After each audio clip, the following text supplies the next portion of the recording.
चलिए,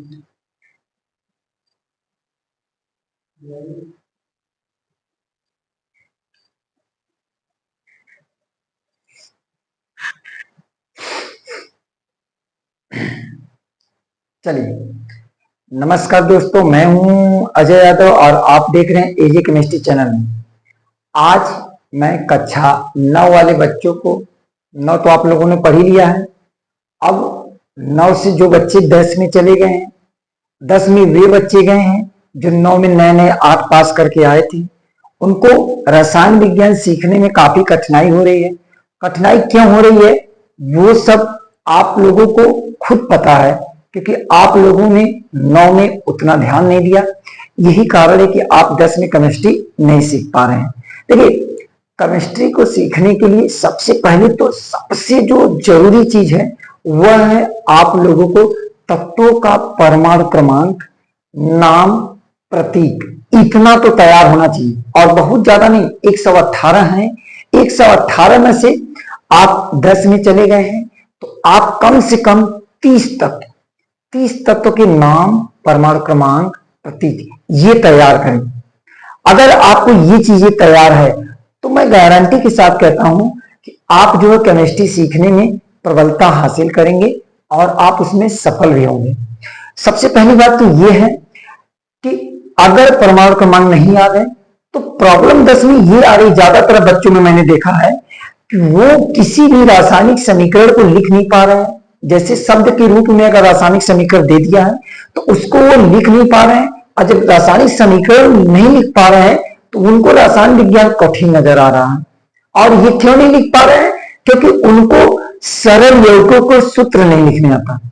अगर वो सरल यौगिकों का सूत्र लिख पाते तो वो रासायनिक समीकरण आसानी से लिख पाते। तो सरल यौगिकों का सूत्र क्यों नहीं लिख पा रहे? क्योंकि उनको तत्वों के प्रतीक नहीं मालूम है। तत्वों के प्रतीक जब नहीं मालूम है तो वो कैसे जान पाएंगे कि कौन सा तत्व किस रासायनिक क्रिया में किसके जगह पे प्रयोग किया जाएगा, कौन सा यौगिक प्रयोग किया जाएगा, उस यौगिक में कौन कौन से तत्व प्रयोग किए गए हैं।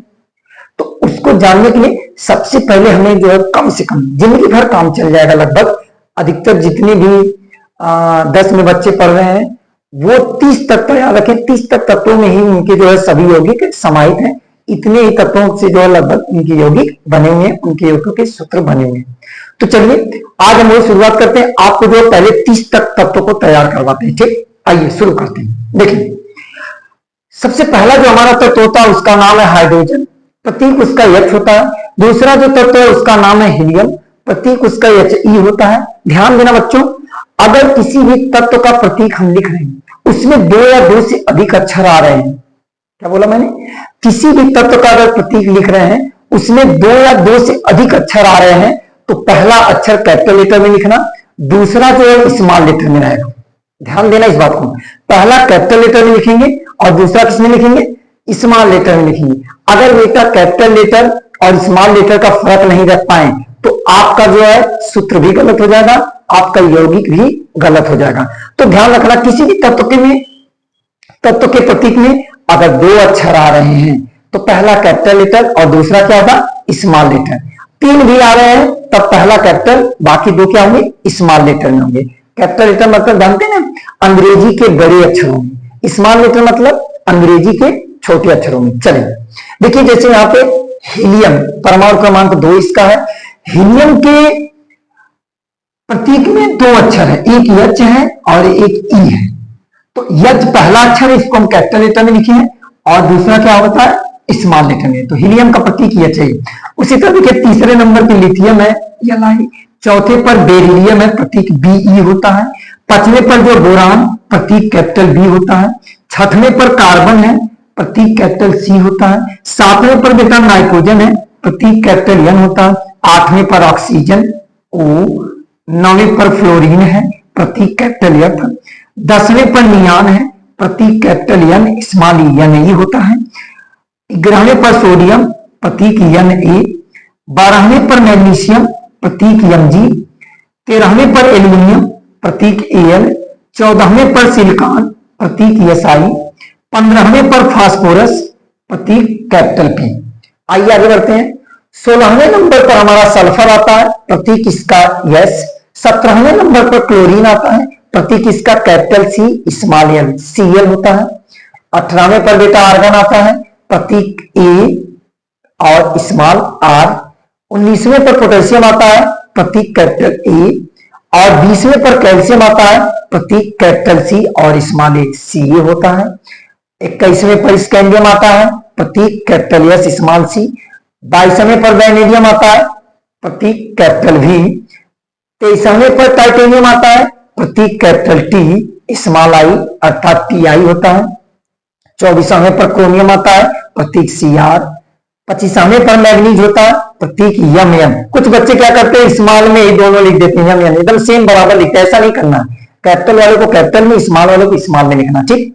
और 18वें पर क्या नाम है, 26वें पर आता है बेटा आयरन, जिसे लोहा कहते हैं, प्रतीक इसका Fe होता है।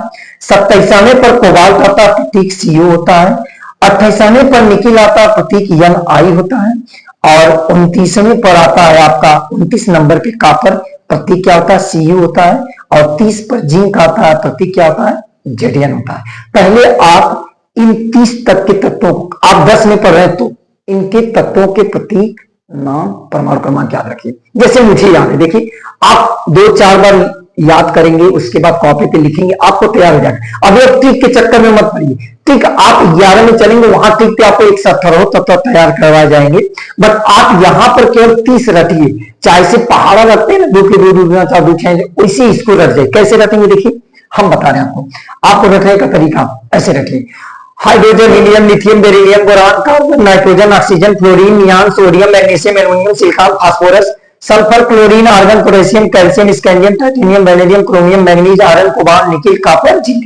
आज मैं आपको बताते जाऊंगा, देखिए कैसे। आंख बंद कर शुरू हो जाऊं, एकदम देख लीजिए बोर्ड पे, चलिए कोई नहीं, आंख बंद करके एकदम शुरू हो जाए। Hydrogen, helium, lithium, beryllium, boron, carbon, nitrogen, oxygen, chlorine, neon, sodium, magnesium, aluminium, silicon, phosphorus, sulphur, chlorine, argon, potassium, calcium. 20 तक हो गया बेटा। उसके बाद scandium, titanium, vanadium, chromium, manganese, iron, cobalt, nickel, copper, zinc. जैसे पहाड़ा तैयार करते हैं वैसे आप इनको रट जाइए। इनको आप जब तैयार कर लेते हैं, तुरंत मैं आपको बताऊंगा सरल आयन। जो आयन होते हैं, एक परमाणुक आयन, धन आयन और ऋण आयन, बहुपरमाणुक आयन, उन आयनों के बारे में जानेंगे। आयनों के बारे में जानने के बाद तुरंत मैं आपको बताऊंगा कैसे हम आयनों की सहायता से सरल यौगिकों का सूत्र लिखते हैं। चलिए इसकी साथ में लीजिए और सभी लोग इसको याद करिए।